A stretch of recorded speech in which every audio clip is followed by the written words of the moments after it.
रघुबर की कथा, रघुबर की कथा, सियवर की सुनो गोरा, कथा रघुबर की।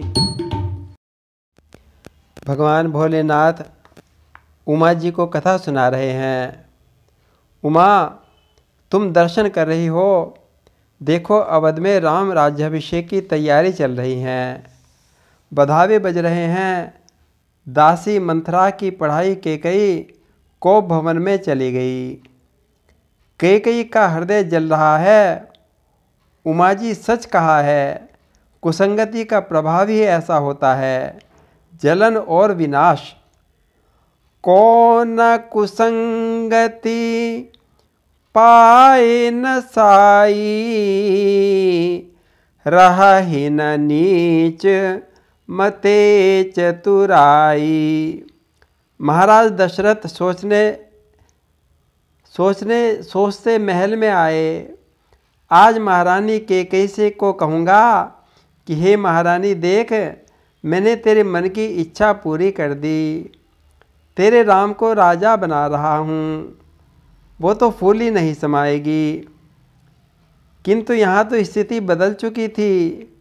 महाराज ने केकई को बहुत मनाया, विनती की, किंतु केकई की क्रोध की तलवार ने महाराज के सारे मनोरथ को छिन्न-भिन्न कर दिया। तलवार तो मंथरा के द्वारा पैनी की गई थी। मूढ़ को बुद्धि धार निठुराई, धरी कुबरी शान बनाई। आखिर 2 वरदानों के तीरों से राजा घायल होकर पृथ्वी पर गिर पड़े।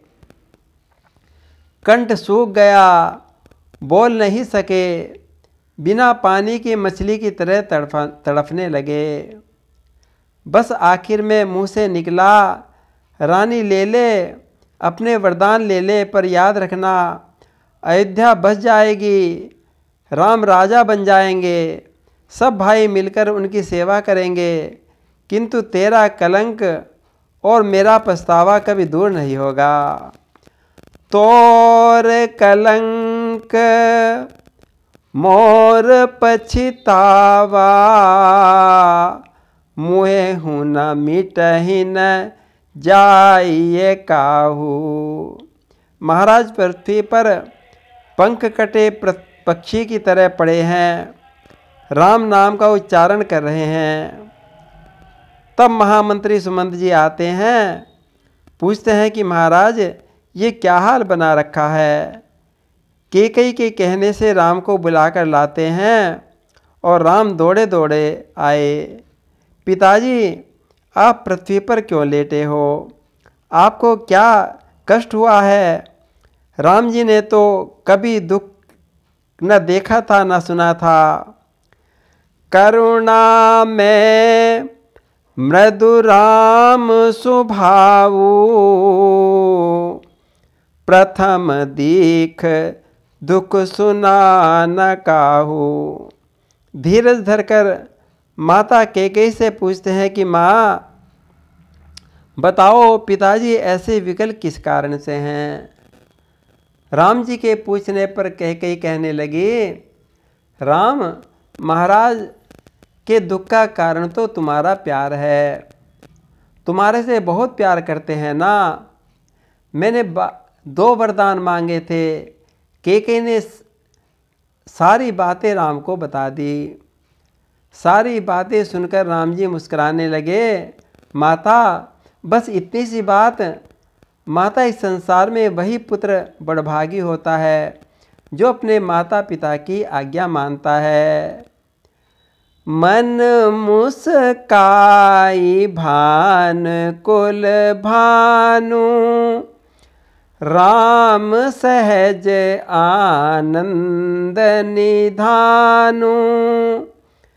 सुन जननी सोई सुत बड़ भागी, जो पितु मात वचन अनुरागी। जो पितु मात वचन अनुरागी। राम कहने लगे कि हे माता, मैं तो आज बड़ भागी हो गया, कैसा सुंदर संयोग बन गया। माता पिता की आज्ञा पालन होगी, वन में ऋषि मुनियों का सत्संग मिलेगा और मेरा प्राण प्रिय भाई भरत राजा बनेगा। मेरे तो आज भाग्य खुल गए, इससे ज़्यादा मेरे लिए क्या अच्छा हो सकता था। परंतु माता, एक बात समझ में नहीं आई, इतनी सी छोटी बात के लिए पिताजी को इतना दुखी क्यों हो रहे हैं। हमारे पिताश्री तो बड़े धीरवीर हैं। माता, लगता है मुझसे कोई बड़ा अपराध हो गया। माता, मैं अपराधी हूँ, तभी तो मेरे पिता इतने दुखी हो रहे हैं। ऐसा कहते हुए राम तो विह्वल हो गए, पिता के चरणों में गिर पड़े। तब कैकेयी ने राम को उठाया, बोली, राम, तुम्हारे से कोई अपराध नहीं हुआ है। तुम तो अपने माता पिता और भाइयों को सुख देने वाले हो। तुम अपराध जोग नहीं ताता, जननी जनक बंधु सुख दाता। तभी महाराज कुछ होश में आते हैं, मुख से राम राम निकला। सुमंत्र जी ने राम के आने के बारे में बताया, धीरे धीरे बैठाया। महाराज ने देखा कि राम तो चरणों में पड़े हैं। प्रेम और स्नेह के कारण विह्वल हो गए, नेत्रों से अश्रुधारा बह चली, मुख से कुछ वचन नहीं निकलता। राम को उठाकर हृदय से लगा लिया, मानो सर्प को उसकी खोई हुई मणि मिल गई हो। लिए स्नेह बिकल उर लाई, गे मनि मनहु फनिक फिर पाई। महाराज दशरथ अपने राम को छोड़ नहीं रहे, मन ही मन विधाता से मनाते हैं कि मेरे राम को मुझसे अलग मत करना, उन्हें वन में न जाने देना। हे भोलेनाथ, हे अवधरदानी, हे आशुतोष, मेरी मन की बात को सुन लो। राम को कह दो वो मेरी बात को टाल दे, वन में न जावे, घर पर ही रहे। मेरा अपयश हो, मुझे नरकों में जाना पड़े, पर मेरे राम को मेरी आंखों से दूर मत करना। सब दुख दुसह सहावहि मोही, लोचन ओट राम जनि होही। पिता की ऐसी अवस्था देखकर राम जी ने हाथ जोड़कर पिता से कहने लगे, पिताजी, आप इस छोटी सी बात के लिए इतनी दुखी क्यों हो रहे हो। हे तात, आप प्रसन्न हो जाइए, इस मंगल समय में धीरज रखिए और मुझे आशीर्वाद दीजिए, मुझे धन्य बना दीजिए। धन्य जन्म जगती तलतासु, पितहि प्रमोद चरित सुन जासु। चारि पदारथ कर तलता के, प्रिय पितु मात प्राण सम जाके। पिताजी, मुझे आशीर्वाद दीजिए, मैं भी आपका ऐसा ही पुत्र बनूं। बस आपकी आज्ञा पालन करके जल्द ही लौट आऊँगा।